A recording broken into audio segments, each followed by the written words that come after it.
পেরুর president Dina বেলুয়ার্তের সরকারের বিরুদ্ধে টানা দ্বিতীয় দিনের মতো বিক্ষোভে উত্তাল রাজধানী লিমা। বিশ্ববিদ্যালয় শিক্ষার্থীদের নেতৃত্বে তরুণ প্রজন্মের এই আন্দোলনে রোববারও পুলিশ বিক্ষোভকারী সংঘর্ষের ঘটনা ঘটে। সরকারি দপ্তরের দিকে মিছিল নিয়ে অগ্রসর হওয়ার চেষ্টা করলে আন্দোলনকারীদের বাধা দেয় নিরাপত্তা বাহিনী। বিক্ষোভকারীরা পাল্টা ইট পাটকেল ছুড়লে রণক্ষেত্রে পরিণত হয় গোটা এলাকা।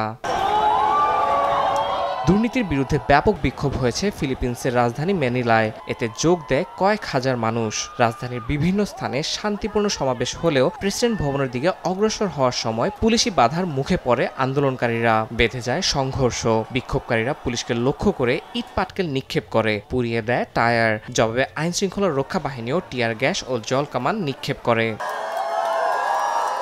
2023 সালের জানুয়ারিতে সরকারি ভবনে হামলার ঘটনায় জড়িত আইন প্রণেতাদের ক্ষমা করার একটি বিল উত্থাপনের জেরে বিক্ষোভ হয়েছে ব্রাজিলেও। রোববার সাও পাওলো সহ দেশটির 22টি প্রদেশে রাস্তায় নামেন সাধারণ মানুষ। রিওর কোপাকাবানা সৈকতে লাখো মানুষের সমাবেশে শিল্পী, শিক্ষার্থী ও কর্মীরা অংশ নেয়। বিল বাতিলের দাবি জানান সবাই। রাষ্ট্রীয় অর্থায়নে ছড়ানোর রাজনৈতিক প্রোপাগান্ডা, ঘৃণামূলক বক্তব্য ও জনমনে ভয়ভীতি ছড়ানোর বিরুদ্ধে প্রতিবাদ হয়েছে হাঙ্গেরিতে। রোববার দেশটির রাজধানী বুদাপেস্টের হিরোজ স্কয়ারে জমায়েত হন হাজারো মানুষ। এ সময় ইউরোপীয় ইউনিয়ন বিরোধী পোস্টার, বিরোধীদের লক্ষ্য করে প্রচারণা এবং ভীতি প্রদর্শনের অভিযোগে ক্ষোভ ঝেড়ে পড়ে বিক্ষোভে অংশ নেওয়া মানুষদের কণ্ঠে। বিরোধীদের অভিযোগ, প্রধানমন্ত্রী ভিক্টর আরবান এসব প্রচারণাকে রাজনৈতিক হাতিয়ার হিসেবে ব্যবহার করছেন। ইয়াসিন মোহাম্মদ জিসান, সময় সংবাদ।